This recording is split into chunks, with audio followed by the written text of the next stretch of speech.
All right, welcome everyone. Today we're diving into some pretty powerful and, kind of provocative ideas from the beginning of David Deida's book, Finding God Through Sex.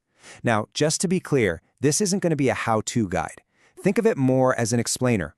We're looking at a really deep, philosophical way of seeing intimacy as a full-on spiritual path.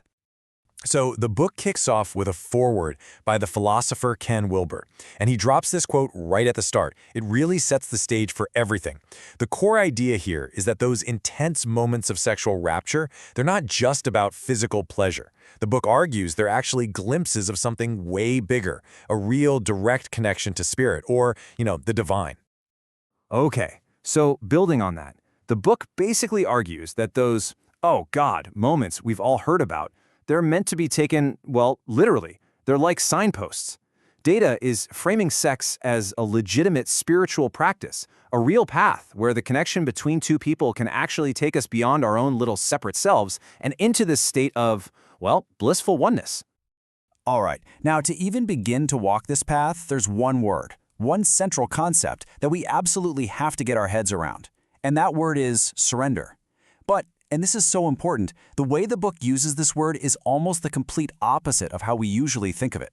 Seriously, getting this definition right is the key to unlocking the entire philosophy.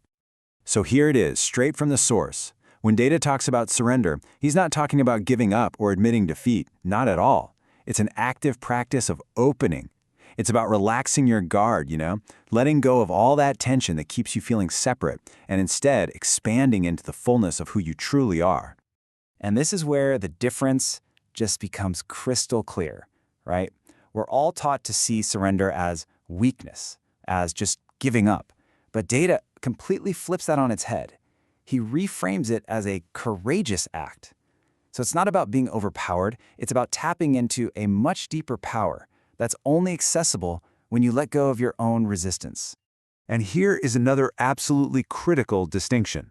The idea isn't to surrender to your fear or your anger or whatever your partner wants. Nope, it's about surrendering through all of that. It means you feel those emotions, you feel that resistance, but you keep opening anyway because you're trying to find the fundamental love that's on the other side. It's kind of like pushing through radio static to find that perfectly clear signal. Okay, so how does this whole practice of surrender actually work? Well, Deida introduces these two complementary spiritual paths, the masculine and the feminine. And it's super important to get this right away. We're not talking about men and women here. These are principles or energies that exist inside everyone, no matter your gender or sexual orientation. Let's actually break this down a bit. So you've got the masculine path. Its core drive is the struggle for greater freedom. Its whole spiritual journey is about learning to actually live as freedom. And what it brings to the table sexually is this deep, unwavering presence. Then you have the feminine path. Its core longing is for deeper love. Its growth comes from learning to live as love, and it offers this incredible energy and openness. You can totally see how they're like two sides of a magnet, right? One desires that total presence, and the other desires that energetic openness. So here's a good moment for a little self-reflection. If you really look deep down inside, what's your primary driver? What's your core longing? Is it for that unbounded freedom, or is it for that deep, endless ocean of love? The book suggests that just knowing which one resonates more with you can really shine a light on your own personal path of growth. Okay, so what's the point of all this really? Deida argues that the goal here isn't just to feel good. That's not it. The practice is about using physical pleasure and even really intense emotions not as the final destination, but more like a vehicle, a gateway to get to something way, way deeper. And man, this quote from the book just says it all perfectly. The goal isn't to get lost in the sensation itself. It's to surrender through it, to let it carry you into this ever-expanding field of love. It's like using the waves of pleasure to ride out into the vast open ocean. Deida also points out a few common traps that people fall into. And really, they all come down to one thing: mistaking the vehicle for the destination.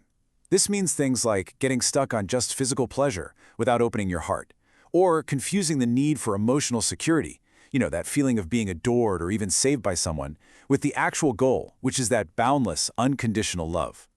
And all of this leads us to the ultimate goal of the practice as the book describes it. And honestly, it's a pretty radical idea. We're talking about the complete dissolution of the self, where two people literally merge into one single field of love. Now, Deida uses this incredibly strong, provocative language on purpose. When he says the goal is to obliterate your partner in love, he obviously doesn't mean to hurt them. He means to love them so completely, so totally, that their sense of being a separate, guarded person just dissolves. The goal is for both personalities to just disappear, leaving only the raw experience of pure, unified love. So, to get to that place, the book breaks down the idea of penetration into 3 different layers that are all happening at once. First, there's the physical, right? Entering the body with real sensitivity, in perfect sync. Then there's the emotional level, entering your partner's heart, feeling what they feel as if it were your own. And finally, the spiritual, literally pervading their entire being with this open field of consciousness, of love. It's a total union on every possible level. And this, right here, is the invitation. When you feel your partner start to let go, to dissolve into that love, that's your cue to follow. It has to be a mutual act of total surrender, where both of you die into the loving, just letting go of every single thing that makes you feel separate. Okay, so let's wrap this up and bring it all together. What are the big takeaways here? First, sex can be a legit spiritual path. Second, surrender isn't weakness, it's a courageous act of opening up. Third, you've got the masculine path of freedom and the feminine path of love, both leading to the same goal of spiritual bliss. Fourth, the whole point is to move through pleasure and emotion to get to unbounded love. And finally, the ultimate goal is for the separate self to just disappear into oneness. And that really leaves us with one final, pretty challenging question that this whole philosophy raises. What if intimacy isn't just a search for pleasure? What if it's actually a search for truth? A search for who we really are, beyond our small, separate selves? Definitely something to think about.